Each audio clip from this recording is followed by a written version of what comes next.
เจ้าไปสู่จุดหมายชีวิตนิรันดร์ชีวิตพ้นจากความฝันเหนืออัศจรรย์ให้เจ้ามั่นใจพ่อยืนอยู่ที่ตรงนี้มาสิคนดีทางนี้สดใสลูกน้อยต้องเดินก้าวไปและอย่าหวั่นไหวแม้มีขวากน้ำ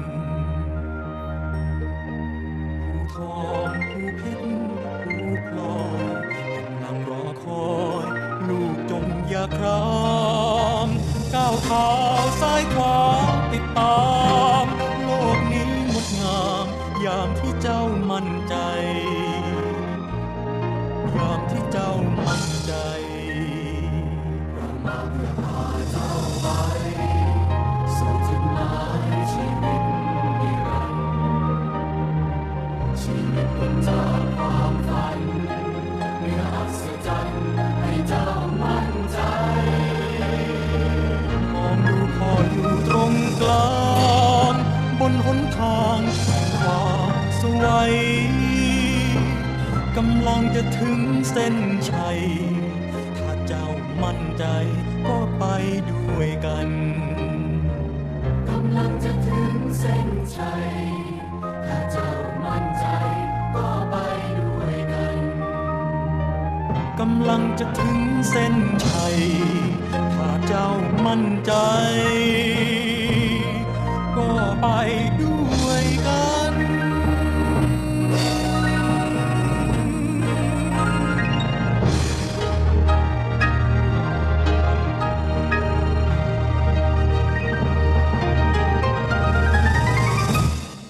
Breaking news. EP.04 December 14th, 2025. Terrorism or a good deed?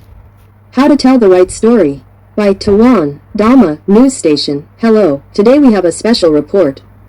An opinion on the actions of a group of people who seem to be trying to infiltrate a major religious ceremony to demand a microphone and ask questions related to Luang Por Dhamma. There are many perspectives and viewpoints from those who have received this news. One very important person is the owner of the information on the Tawan page. Let's listen to their opinion on this matter. While receiving information from the team that investigated this, there were many feelings that I need to share with everyone.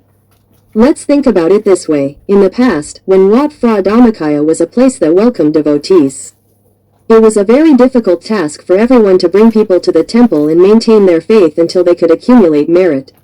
With Luang Por Dhamma, the long-standing tradition of generously donating hard-earned money without stinginess is something that has been difficult for many years. However, what's happening now is that the monks at the temple don't seem to appreciate the people who come to the temple or make donations. It's as if they're only interested in those who donate large sums of money, who are then paraded around to receive applause and cheers. They don't consider the value of the smaller donors. Even a single baht donated by someone earning 10 baht a day is considered a huge contribution. If they're billionaires, consider how much their donation represents, even 1/10 of their earnings. If you don't think like that, you won't appreciate the value of people. You'll be deceived by the perceived large sums of money. But nothing is as disheartening as the way the temple treats ordinary laypeople. Even if you say they're part of a group or have a script, it's not surprising that they're talking to senior monks. Something they've never done before. They're just ordinary people, but they have no other choice but to be treated this way. There must be people to listen and people to ask questions at the same time. They always need an opportunity. And only on a grand scale can there be both monks and lay people ready to discuss this matter. Importantly, it's their sacrifice not to remain silent and not to tolerate Luang Phra Dhamma seemingly disappearing from the memory of the temple community. being instilled with only the name Luang Fur in their hearts, or even being told to use the term someone else instead of Luang Fur Dhammacheo. This is completely against the principles of making merit and the teachings of Buddhism. Furthermore, the temple issuing such an order is very strange. It clearly shows that those who issued the order and those who followed it are not disciples of Luang Fur Dhammacheo, nor are they Buddhists. Even if you wear the saffron robes of a monk and look dignified and respectable, what you say and what you agree to follow regarding the temple's policies speaks for itself. You are not Buddhists. How do I know this? Just look at the words spoken, the statements made by the security guards and the police at the parliament to the genuinely interested parties who wanted to ask questions. It looks like they are acting as a coordinated group. He never thought he'd have to represent the group and ask these kinds of questions that everyone wants to ask. But why don't those who can do better do it? The questions he wants to ask are simply, where is Luang Por Dhammacheo? Is he in the temple? And what's the status of his legal case? Aren't these three questions on the minds of all of Luang Por's followers worldwide? And shouldn't the people who should be asking these questions be the ones who donate vast sums of money to the temple? Why are those people keeping silent? Why am I too afraid to even ask these questions? And the answers from the monks in the temple are so varied. They all differ depending on who they ask and who knows the truth. Ultimately, the most credible person is Luang Por Datta. And when someone asks Luang Por Datta and gets a shocking answer, who else can they ask? If the answer isn't true, if it's unbelievable that it came from Luang Por Datta's mouth, and people say it's slander, that Luang Por Datta would never say that, what else can they ask? They went to ask with pure intentions, out of concern for Luang Por Dhammacheo, and then they got that answer from Luang Por Tata. Where are they going to get the evidence to confirm that Luang Por actually said that? That's why the group that came acted like villains, interfering with the ceremony last Sunday. Because they wanted to get a microphone to ask Luang Por Tata in front of everyone. To be sure of his answer, whether it was true or not, as others had heard. It's fair, it's very just. Isn't this an action that deserves high praise? Because they don't want to believe what others are saying. And the reason they needed to use cameras, whether they were camera pens or camera glasses, these aren't cheap. Why did they need to find them? Because they were afraid that if they couldn't ask in public, and others couldn't hear them, and then asked privately, where would they get the confidence to tell others? People wouldn't believe them anyway because they themselves had doubted them before. So they needed evidence, recordings, to show that Luang Por actually said it. They also needed to see if Luang Por said it in a normal state. Because what does this mean? It means that the answer people heard from Luang Por Tata was too unbelievable, it must be abnormal.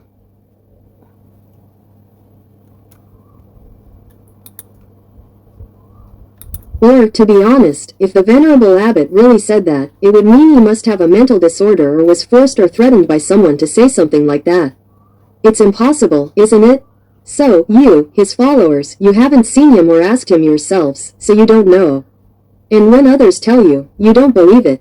Many people stubbornly insist that the two of them, Venerable Abbot Dhamma and Venerable Abbot Tat, built the temple together, they love each other very much, there's no way he would say that.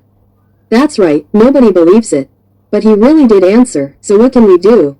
Ultimately, people have to try to find evidence to confirm that they heard it this way, and that the Venerable Abbot really answered while conscious. They have to record it, right? And do you know why there are cameras and everything? The way people with good intentions are treated like criminals isn't the first time this has happened. And the rumors spread make people afraid to ask, right? Isn't that the reason why nobody dares to ask?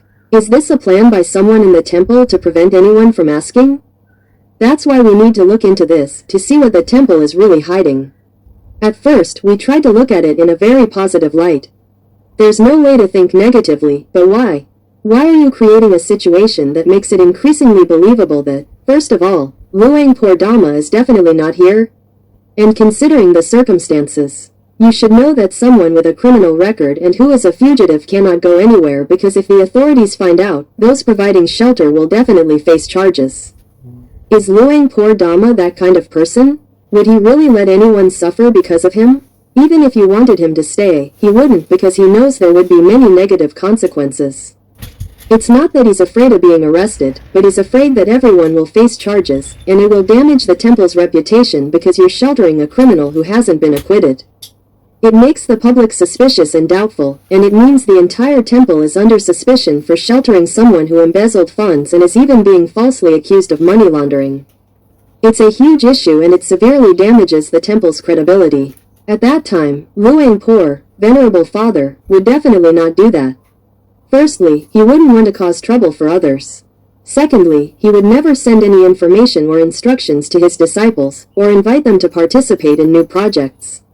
Because it's impossible. Everyone knows that making merit with Luang-por Dhamma brings great merit.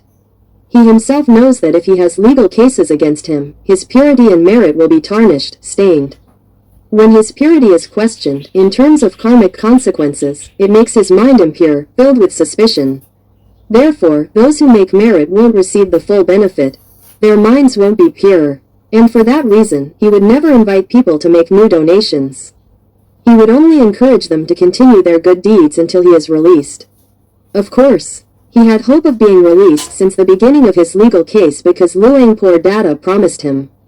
Everyone believes in the immense love and faith that Luang-por Datta has for Luang-por Dhamma, as Luang-por Dhamma himself has shared. But haven't we noticed that Luang-por Datta himself speaks very little about Luang-por Dhamma? And there's almost no admiration or appreciation at all. There are only stories. And they're just funny anecdotes about how they can't keep up with Luang-por Dhamma's teachings. But is there any respect? Almost never. And lately, you're practically never going to hear it. This tells us something. It shows that everything has changed. There's no more respect. Ultimately, the environment they've created as a shield to prevent devotees from accessing Luang-por Dhamma has emerged. What are you afraid of? Are you afraid that devotees will ask Luang-por Dhamma questions? So why don't you hold a press conference and announce what the devotees want to know? What is there to hide? If it's the truth, you can hold a press conference and talk about it. You can even hold a press conference to invite devotees to make new donations. You're not shy about taking their money. But why is there no time to explain or tell people about Luang-por Dhamma's current status? It's normal practice that everyone waits for the temple to announce this. But 8 years have passed. And you haven't mentioned it at all. What does that mean? It makes everyone suspicious and doubtful.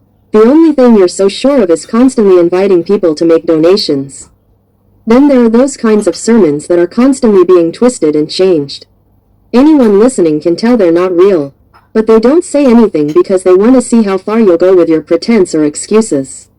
Excuse my word, but what's happening reflects so strongly that the person behind this isn't a real monk. There's no need for respect anymore, it's the truth. A person's morality isn't reflected in their saffron robes, in the way they appear respectable. It's reflected in the written information, the methods of practice.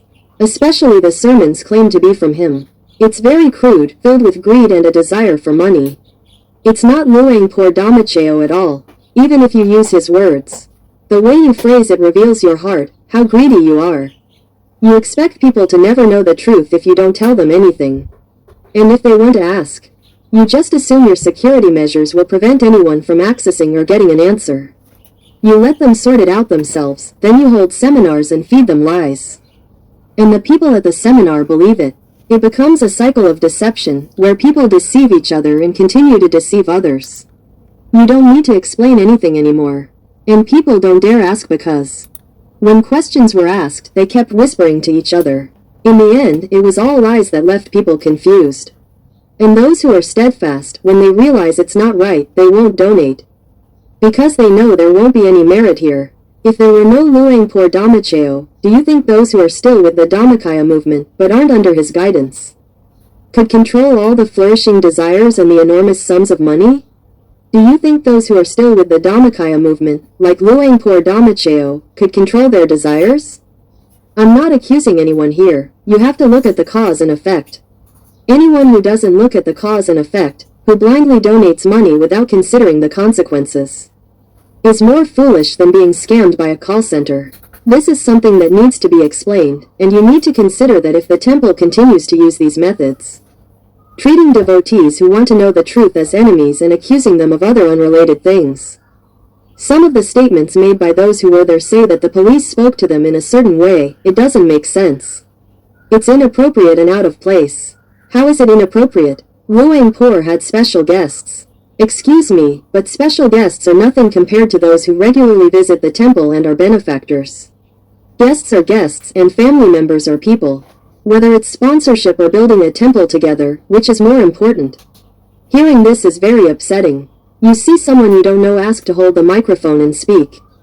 And you don't let them. Then you set up roadblocks, teams and gangs to intercept them, accusing them of being part of a conspiracy.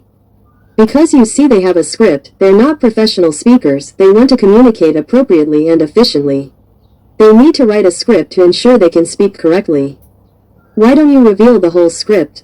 What does it say? Is it terrorist related? What kind of message is it? If you have good intentions and want to portray this group as a bad conspiracy, you should expose everything in the script. Let everyone know, instead of keeping it a secret among a few people just to prevent them from speaking. Because you know the script will ask questions you don't want to answer, right? And it makes your treatment of those who ask questions seem inappropriate and part of a coordinated effort. If you have any intelligence, you should see that. In the group of people who went to the police station and sat down to talk, there were 4 to 5 or 6 people who took notes. But are those 4 to 5 people siblings or relatives? No, this is what needs to make you think, my dear followers. It's only through one heart that they were united and able to work together this time. One heart that loves Luang Por, the venerable abbot, and wants to know what he's like. That's why this movement has emerged, which you're trying to portray as negative. But in reality, they are a very bright movement, the brightest in the world, because they dare to speak these things at a time when you are trying to obstruct and hinder them the most. Why would they need to speak during a large gathering or a major ceremony? Because only truly major ceremonies have Luang Por Tata present. Why didn't you create that opportunity by holding a press conference at a time that was convenient for you? Invite Luang Por Tata and schedule a time to speak. Issue a statement through the media. Through the DMC channel of Wat Phra Dhammakaya or GBNUS. When you hold seminars or fundraising events, you publicize them and people wait to listen, right? Reporting news about Luang Por Dhammacheo is the most appropriate thing to do. Why don't you do it? Why do you wait for people to want to ask, and then accuse them of premeditated actions? Of what you consider a terrorist plot? When they say they just wanted to ask, you say you don't believe them. Do you think they are as heartless and have as complex plans as you?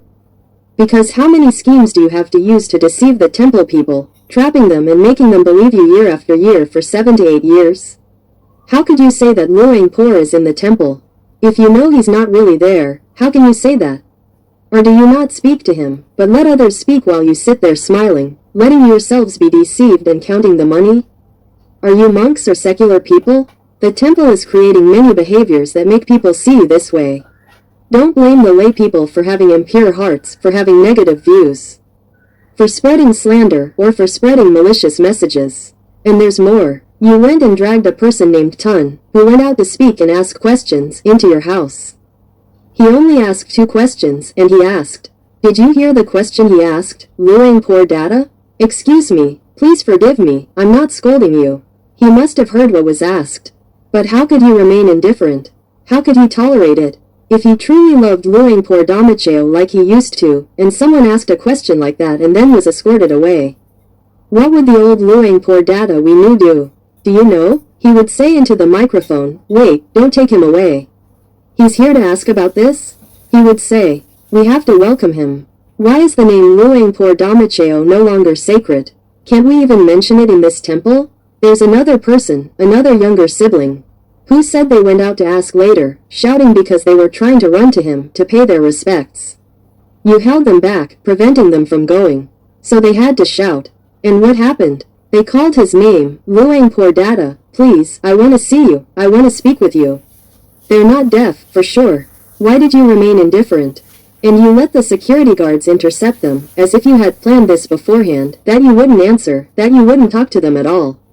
Do you see these people as criminals? People who come to ask about Luang Por Dhammacheo. Are people who come to ask questions about Luang Por Dhammacheo at the temple considered criminals? For the monks in the temple these days, does everyone in the temple know this? And the last person to ask a question, they said, we've all been affected. And that's not all. When they finally spoke up, shouting, I want to ask about Luang Por Dhammacheo, someone signaled to silence them, to prevent them from speaking. What is this? What is this? You can't speak? You can't mention Luang Fur's name? Who gave the order? What is this? And how can everyone tolerate this? How can Luang Fur's followers tolerate it? You close your eyes and ears, refusing to acknowledge it, and you think nothing is happening? Don't you realize that you've been sitting there with your eyes closed, not seeing him for so long? This is your chance, everyone. You should wake up and see the reality. Stop being so engrossed in the hope of getting rich, fantasizing that after making merit, you'll miraculously receive blessings in return. That you'll become even richer. Stop that thinking, all you billionaires. You're going in the wrong direction. Your intention is to make a return. It's an investment, not merit. And that's why you're being deceived, because you're deceiving yourselves. So, there's a seed of deception in the temple for them to trick you now. I don't know if you're awake yet, but the people who went to ask the questions deserve commendation. Their hearts are so steadfast and loyal to Luang Fur Dhamma. It's not that they don't know what they'll face, but they want to see what else can be done to them. Someone, a police officer or security guard, ask them, are you sure you want to ask about Luang Fur like this? Don't you want to die a good death? Haven't you seen Jude? That's roughly what they said. And that person was stunned, thinking, what does that have to do with Jude? Don't tell me Jude also died abnormally. Wasn't that a threat? A threat that if you speak about Luang Fur, you could face consequences? Like, implying that Jude's death was due to speaking about these things? Why not just say it over the microphone? Let everyone hear that this is really the case. Why do they have to talk secretly downstairs instead of upstairs? They dare to speak, dare to act, but don't dare to tell anyone. Where is the goodness in that? Do they have any shame? If they dare to do it, they should say it. They are senior monks, regardless of their seniority. It's not something to be proud of if you are ungrateful and unappreciative. When someone says not to talk about Luang Fur Dhamma, that person isn't a Buddhist. They don't understand merit or sin. But those who listen and follow their advice, if you're still in saffron robes and a follower of Luang Fur Dhamma, and you do what they say, it means you don't understand merit. The merit of gratitude and filial piety is what matters. Speaking about Luang Fur Dhamma, praising his good deeds and virtues, is showing gratitude to a benefactor. Honoring and praising someone worthy of respect, the third auspicious principle taught by Luang Fur Datta himself. But isn't it strange that Luang Fur Datta never mentions Luang Fur Dhamma? And lately, all his mentions are from a script. It's as if he has no memory at all. Even on Sunday the 14th, you intentionally planned to drag this out. You were prepared to handle any questions about Luang Fur. Why do you think this? You scheduled the ceremony to end at 3 p.m., and what happened then? What did you send to Luang Por Tata to read? Did you read about his past encounters with Luang Por Dhamma? If it's about your own memories, I'm sorry to bother reading it aloud, but do you really need to sit here and read it to him? And you've been reading and talking for 2 hours, just for what? To prevent people who want to ask these questions from asking? At least they could ask after everyone has gone home, right? Is that your intention? Does Luang Por Tata realize that he's cooperating in this to obstruct questions about Luang Por Dhamma? Or is he actually doing it, actually saying it, actually not helping? There are many things like this. Before, we didn't speak so directly, but after what happened, you accused those who ask these questions of committing crimes, of taking notes, requesting their ID cards, taking photos, making videos. You collected evidence of their actions, which you deemed inappropriate. Isn't it time for them to tell the truth about what they did? Whether they did the right thing or not, let others judge. But you're letting security guards and the police judge the behavior of these devout followers of Luang Por. How much Dhamma do they actually possess? But those who truly appreciate Luang Por Dhamma and have listened to his teachings for a long time surely possess more Dhamma. Why wouldn't they know what is right and wrong? Does it need a security guard to decide? And your behavior of not refusing a microphone, who's the thief here? Not refusing a microphone, even though it's not a weapon, says something. It says you absolutely won't allow anyone to speak, you absolutely won't allow anyone to ask anything. It means you're afraid of people speaking or asking questions, right? And when someone wants to ask about Luang Por, you quickly escort them away. Someone got excited, thinking, hey, someone's asking about Luang Por, and wanted to join in, to see if they knew something. You prevented them from getting involved. Hey, that's very strange. What's going on here? Whose people are you? You're not the ones who built the temple, are you? You're not disciples of Luang-por Dhamma, are you? That's why you're doing this to people who truly love Luang-por Dhamma and can't stand letting them continue to speculate. They definitely see the serious negative consequences that are coming. They've sacrificed themselves and planned this. Do you think these people, who didn't come from the same village, the same school, the same university, would come together to do this? To ask questions like this, do you think it's easy? Unless you truly love Luang-por Dhamma, no one would sacrifice themselves like this. Important people with reputations and positions. You ask for a microphone, of course, the temple would easily grant it, right? But would you like to try asking about Luang-por Dhamma? They would never let you speak. Even the wealthiest people would be treated the same way. Would any billionaire try? I'd like to see. If the temple is truly confident, they should broadcast it live. And those who want to do this should ask at major events that the temple broadcasts live during Luang-por Dhamma's speech. Otherwise, he'll just avoid you again. Waiting until the end and then not being allowed to speak means you're cutting off all avenues. You are mere tenants, not the owners of the temple. Any rituals you perform are for the true owners of the temple, which are the devotees. Therefore, if you are doing this to help the devotees receive merit and peace of mind, that peace of mind comes from not being suspicious. As Luang-por said, a clear mind arises when the heart is free from suspicion, like the moon shining brightly on a full moon night. So, it's not about letting things drag on like this while you keep spreading misinformation. Therefore, regarding this matter, as the Tawan page has consistently provided information about 01, who isn't actually in the temple, it's like having a different source than the one Teacher Jude used to provide. Teacher Jude provided information from within the temple, some of which might be right, some wrong, depending on who might have been deceiving or using him.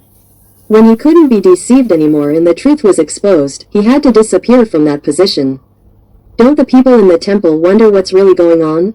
Tawan's role is simply to provide information when the dragon-hiding body, or 01, through a true expert, tells us what to say and does what to do. We're not arrogant or boastful, we're just fulfilling our duty and doing good deeds. We're confident that what we say is true, because giving the truth is a good deed. Therefore, we've never been afraid to tell the truth. However, we respect and honor privacy, which is why we've never mentioned real names.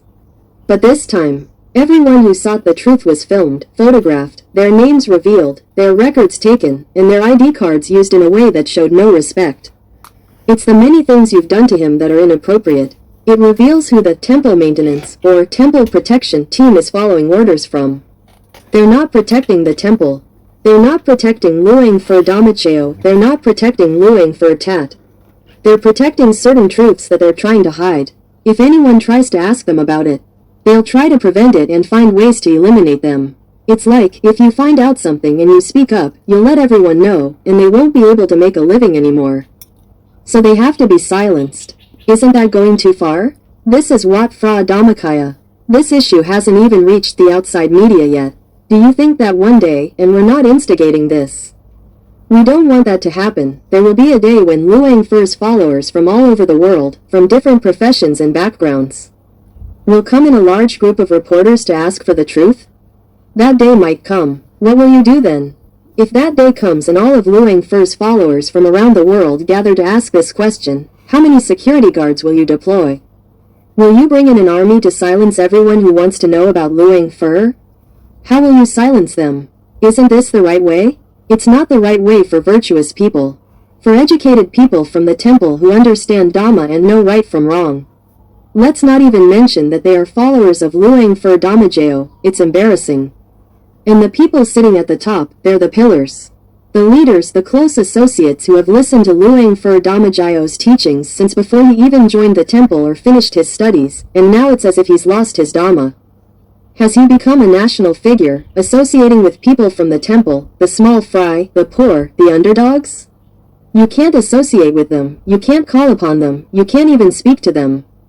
Who's controlling him? If a monk of this level, someone who has never feared anyone in the world, like Luang-por 02 or Luang-por Tatachivo, suddenly has to be under someone's command, has to put on a show for someone, know that either he's being deceived or used, or he lacks awareness, he's confused. Confused from what? From black magic, from sorcery. He has the old bloodline. Why wouldn't he be able to do it? And who is using him as a puppet like this?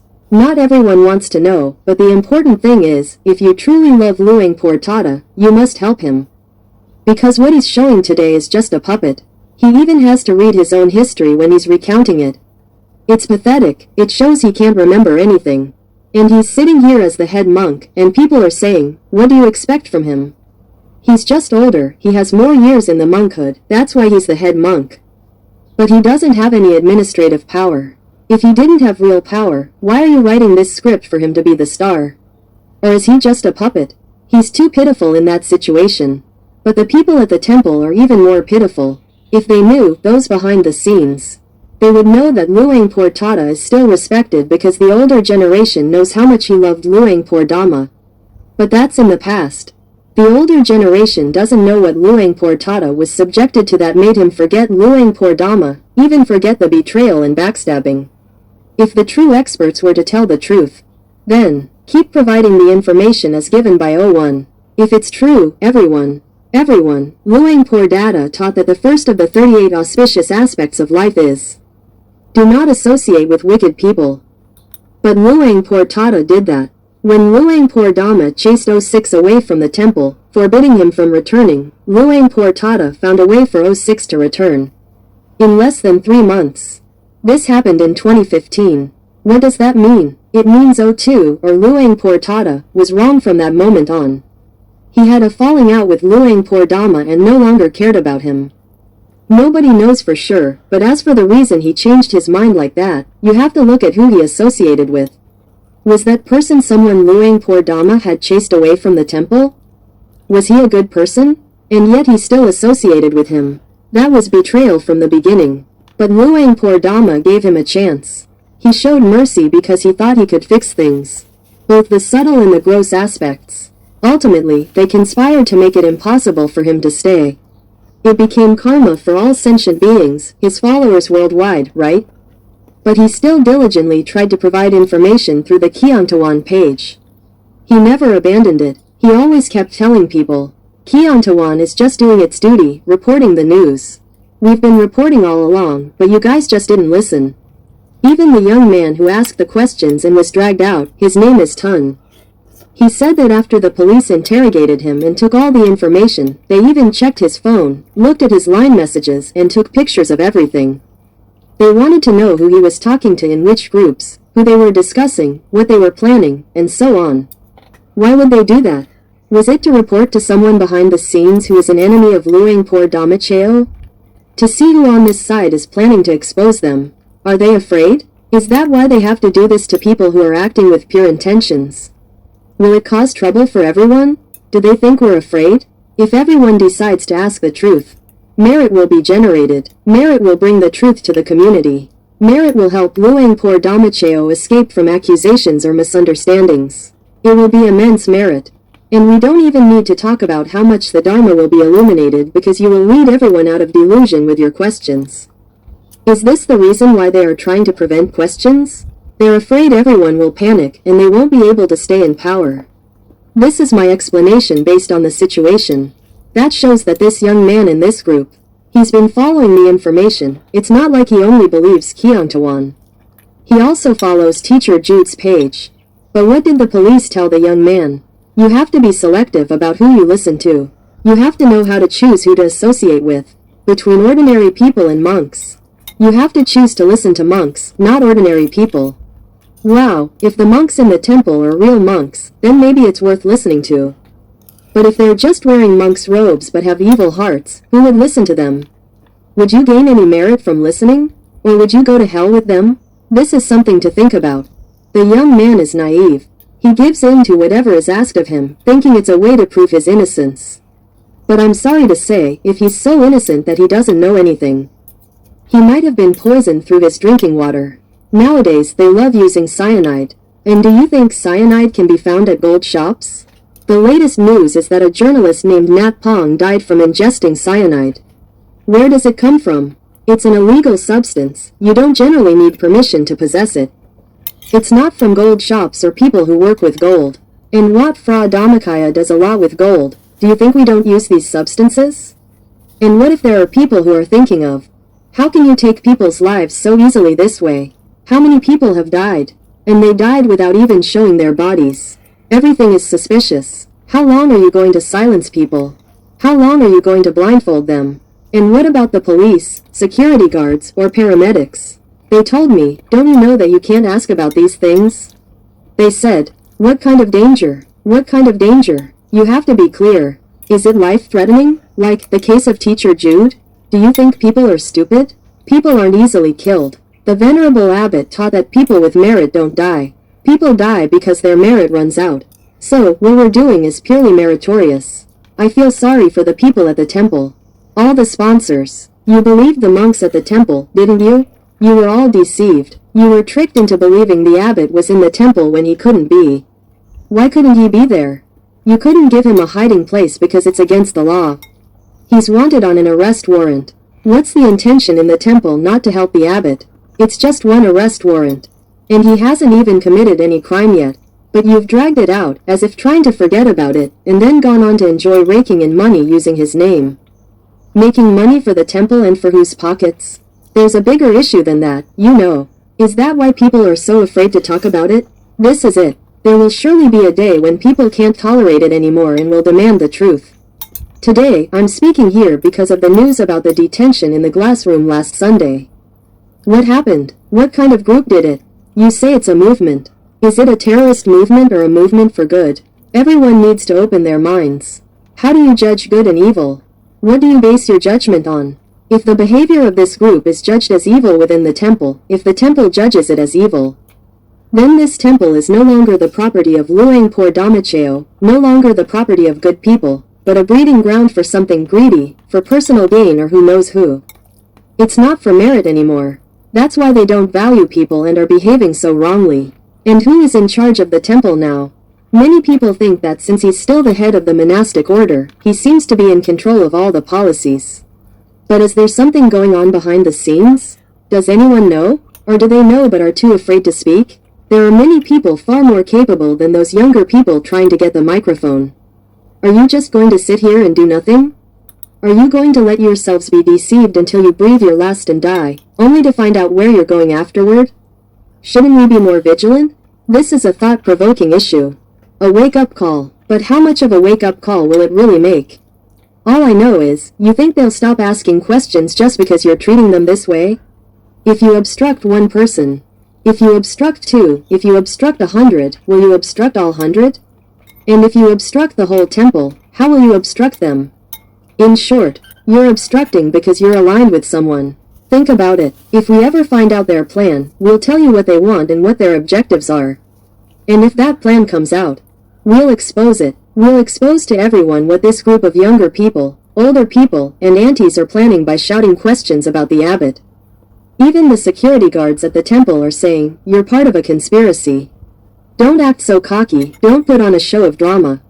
But the people who are devout, ordinary people from various secular professions, also play an important role. But if they encounter something like this, inappropriate behavior toward people who come to the temple, wouldn't they have to defend themselves? They would have to be quick, agile, know how to evade, be cautious, and protect themselves. Because you are behaving like worldly people who are deceivers. You are using Wat Phra Dhammakaya to hide something. You can't hide it from them. Therefore, they have the right to be cautious and protect themselves without believing you. Don't try to incite anything here. I mean, we are not inciting anyone. We are just giving information, giving the truth. And look, when you know that many people, 3, 4, 5 of them, that you detained and talked to, you ultimately took their names, ID cards, home addresses, phone numbers, and everything, even though they didn't do anything wrong. You're saying that people who want to ask about Luangpur Dhamma are acting inappropriately, but you say they have to contact a coordinator and make an appointment to meet with Luangpur. Do you think this hasn't been done before? It's been 8 years. It's not just 8 days. It can't be something that's been done already. No, times change everything. But it turns out you just covered it up and let it pass. You tricked them into waiting and then didn't give them that opportunity because you didn't want to talk about it anyway. Because it's all lies, right? The longer this goes on, the more you make us believe that you're covering up and deceiving everyone. Don't blame the Tawan page for providing misleading information and causing division. Please, don't blame us like that. Everyone is intelligent. Keon Tawan can't force anyone to believe us. We don't have enough money to hire people to believe us. We don't hire anyone to spread rumors either. We only have the truth. So, from now on, whatever happens, if we find out what group or faction has a plan, we will expose it to everyone first, so that you can decide whether it's a good or bad plan. Then you can decide how to deal with this group or which side to be on. When that time comes, you will have to decide for yourselves. Because if it's true, and you're on the wrong side, it will put your lives in danger in the afterlife. That's why I have to leave you with this thought for now. I offer my blessings to the courageous team. Amen. And we will continue to wait and see if there will be a team even braver, a team more prepared, who will dare to ask, since it's something everyone wants to ask anyway. How are you? The Wat Phra Dhammakaya security team and the police preparing to handle the situation if all of Luang Por's followers worldwide come to question you? What will you do to them? Think about it. Don't do wrong. If you do wrong and keep making bigger and bigger mistakes, there's no way to undo it.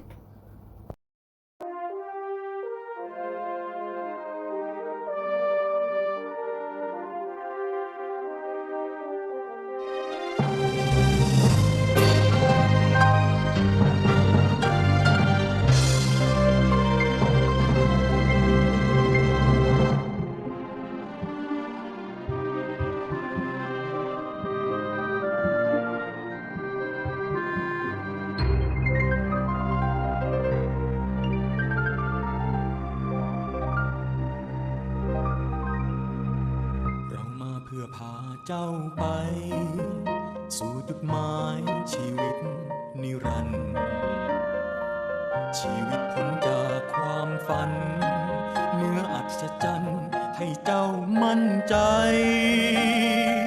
พ่อยืนอยู่ที่ตรงนี้มาสิคนดีทางนี้สดใสลูกน้อยจงเดินก้าวไปและอย่าหวั่นไหวแม้มีขวากน้ำผู้ทองผู้เพชรผู้พลอยกำลังรอคอยลูกจงอย่าครามก้าวเท้าซ้ายขวาติดตามโลกนี้งดงามยามที่เจ้ามั่นใจ